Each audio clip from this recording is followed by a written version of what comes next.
Hi everyone. Excuse me. I'm here to read another poem. This time I'm doing it kind of like by candlelight, so that's why it's a lot darker. I think I did the other poem recently that I read by candlelight as well, but this one's even darker because I really wanted to create a nice kind of soothing atmosphere because it's a really awesome poem. And it's very, it's very on point for this moment. And I think a lot of people, need this type of poem right now. So, wow, my eyes look, demonized in this lighting. Okay. So, the poem is called Try to Praise the Mutilated World. And it's by, oh, now I have the whiteness of the laptop light shining on me, but it's by Adam Zagajewski, which I'm probably pronouncing that wrong. It was originally written in Polish, and it's a Polish writer, so I apologize for my mispronunciation. The translator is Claire Kavanaugh. So I have some music playing in the background. The music, for your information, the name of it is called Bardos. That's the name of the song, and it's by the band slash, I don't know if it's a band or a person, called East Forest. Okay. Try to praise the mutilated world. Remember June's long days and wild strawberries, drops of rosé wine, the nettles that methodically overgrew the abandoned homesteads of exiles. You must praise the mutilated world. You watched the stylish yachts and ships.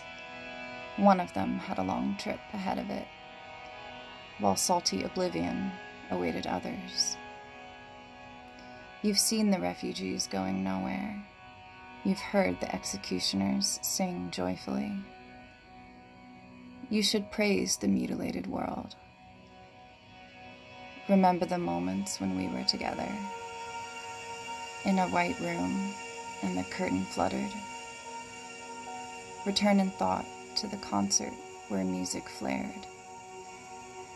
You gathered acorns in the park in autumn, and leaves eddied over the earth's scars. Praise the mutilated world, and the gray feather a thrush lost, and the gentle light that strays and vanishes and returns.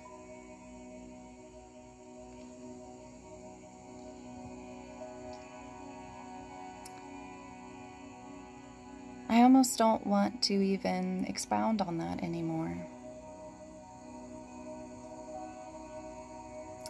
because it's so beautiful. And I think it really speaks for itself. And I think every one of us right now is longing for something. Whether it's the wild strawberries, the nettles that overgrow, or it's another person. It's being together with them.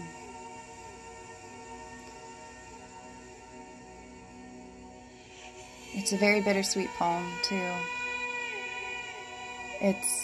There's a lot of light in it, but there's also dark. And it's a very, it makes you want to cry in both a good way and a sad way.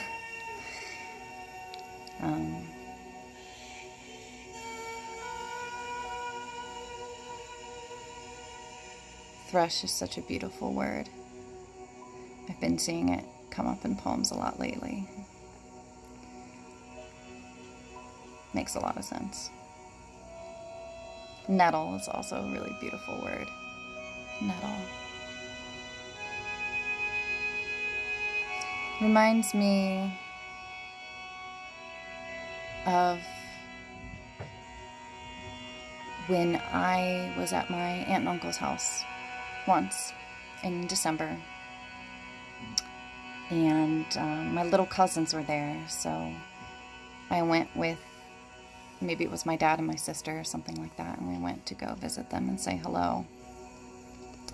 And my aunt and my uncle have a greenhouse there. And we went into the greenhouse and we were kind of poking around, and we ended up picking some like cherry tomatoes that had been growing in the greenhouse. And we brought them back into the house. And I remember at one point I smelled my fingers, and they smelled like fresh tomatoes and green. And I remember thinking how wonderful it was, but also so strange to smell fresh tomatoes in the middle of December. And it was so delightful. It was such a delightful sensation and moment.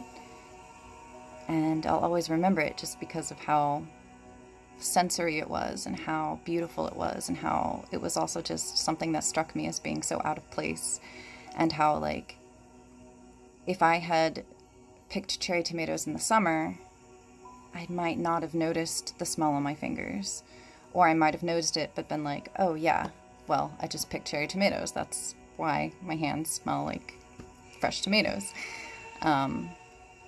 But it just struck with me because it's like, this is the middle of December, and like, how wonderful it is to be able to smell this smell right now. So that poem reminds me of that. It reminds me of a lot of other things too. But I want to keep this short, and I don't want to analyze it too much. So I'll be putting a link to the poem in the description. So you should definitely read it by yourself and soak it in, lap it up. And I'll be back soon with another poem. Okay, I hope everyone's doing well and being healthy and staying healthy.